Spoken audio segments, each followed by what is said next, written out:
That was awesome. God's rest Tom Petty. Aww.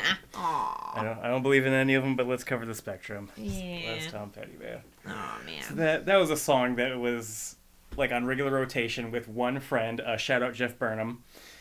Probably around like 6th grade when we'd hang out in his bedroom and pretty consistently. I think anytime I went over to listen to Bullet with Butterfly Wings, The Beautiful People, and You Don't Know How It Feels back to back, possibly with Head Over Feet.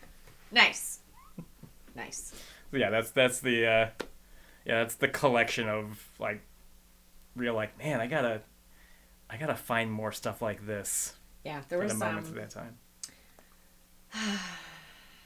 Tom is another artist I found fairly early in life, and I only ever saw him by like happenstance until much later, and I was like, oh yeah, what the hell? Where have I been? Why haven't I been following this guy more? But here's a fun story. So my parents are split up, and my mom, both of my parents have quite large families, lots of brothers and sisters and aunts and uncles, all that. So my mom had a sister that moved to Pennsylvania, and they had 4 kids. So twice a year, me and my brother and my mom, we would drive over to Pennsylvania, and we would hang out there for like a week or so at a time. In the summer, it was like 2 weeks, and in the winter, we would go there for a week of the vacation, winter break. And one night, it was always New Year's Eve, when we went to Pennsylvania. We were allowed to stay up as late as we wanted. And my uncle, who was my godfather, Uncle Merle, I found out after he passed that that's not his real damn name. Oh my gosh. I don't even remember what his real name is, but he always went by Merle, which I think was his middle name. And we would stay up real late, and we would cover the living room floor with sleeping bags. And he would give us all Coca-Cola, and he called it Macho Nachos. It was just nachos and cheese whiz and salsa. Yeah. Not super macho, but sure, Merle. Legit. And we would stay up all night, and we would watch the MTV Music Countdown. Back when there was still music videos on MTV. Yeah, I missed that era. Way back in the day. Yeah. But one year, the number 1 song was Last Dance with Mary Jane with Tom Petty, and I was like, and that's the music video with Kim Basinger in it, where she's like dead, and he's like dancing with her dead body. Weird. Yeah, it was great. I was enamored. So, and I remember that being one of my first introductions to Tom Petty. And then there was a whole bunch of songs that I quite liked. I didn't know were Tom Petty. Yeah, for same. a long time. Yeah. I was like, that's Tom? Right. Really? Oh. Yeah. Cool. I think that's how I found Tom Petty too. Was just going like, oh, he does a handful of songs that are like my all-time favorites. Cool. I had no idea. But yeah, Last Dance with Mary Jane video was number 1 one year. And, fun trivia that I absolutely love and repeat like it's gospel anytime it occurs to me. Last Dance with Mary Jane was the one new track on a collection of best of songs. Yes. Or no, it was a collection of number 1 songs. Right. So his complaint with the record company was they were making him record a new song for a number 1 hits album. Yeah. That doesn't make any sense because I'll be writing a song that's not a number 1 hit for a number 1 hit collection. So, like, just to prove him wrong, the record company pushed the album and the song really hard, and it was number 1. Yeah. So, just by happenstance, the whole album is number 1 hits. It's number 1 hits. Like, barely squeaking it past the finish line. It's called, it's called, like, Tom Petty's Greatest Hits or something like that. But he recorded that song for spite. He thought that was their shittiest song at the time.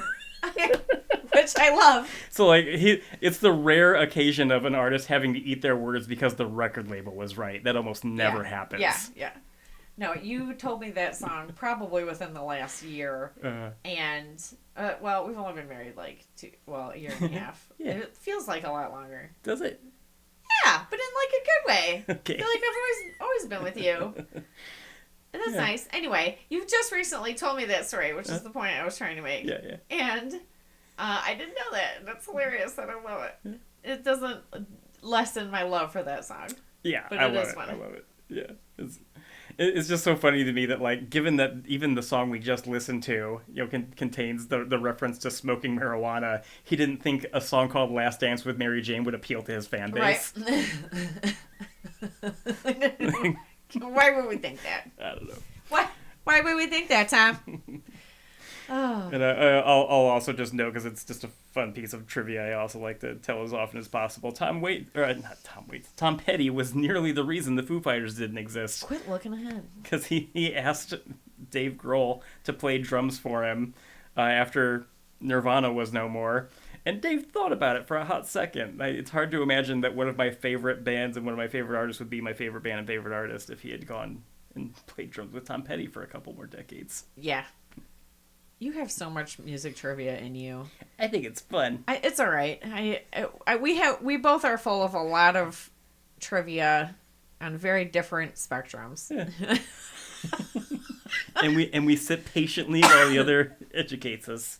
Okay, back up. Uh-huh. I don't sit patiently through your music trivia. I find it quite fascinating. Oh, good. That gets you, babe. Likewise, I think you find my serial killer trivia quite fascinating also. Yeah. I think you do. Yeah. You ask questions and involved. That's what I meant. But you say sit patiently like we're going, oh, yeah, that's See, nice. You're putting that weight on it. You're putting that weight on it. That shit. You said I didn't infer any of that shit. That'll be this week's poll question. Do you think Phil implied that conversations with his wife were a drain on his soul? That's not what I said either. Am I inferring something out of what you said that wasn't there? Yes. Then we're even. I was thinking our poll question should be because we have like a list of themes. Yeah. We could put out there. Okay. Who wants to help us pick the theme? I like that. Weigh in, because we end up struggling with this every week, because we inevitably have like 4 or 5 ideas at a time that are hard to pick from. No, so this is how it goes.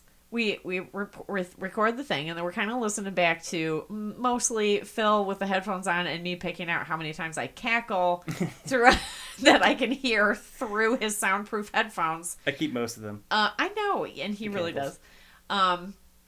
And then I go, and then while he's doing that, I have like 5 or 6 ideas for more themes for our list. And then I tell him, and he's like, oh yeah, or we could do this, or we could do this. And now we have a list of quite a few of them. Yeah. And I'm like, oh, I don't know which one to pick. And anyway, we also haven't done this for a little while, so that could be our poll question too. Yeah. I know one person has voted once because they told me. Yeah, I don't know if I even did a poll on the last one, because they don't get much. They don't get a lot of.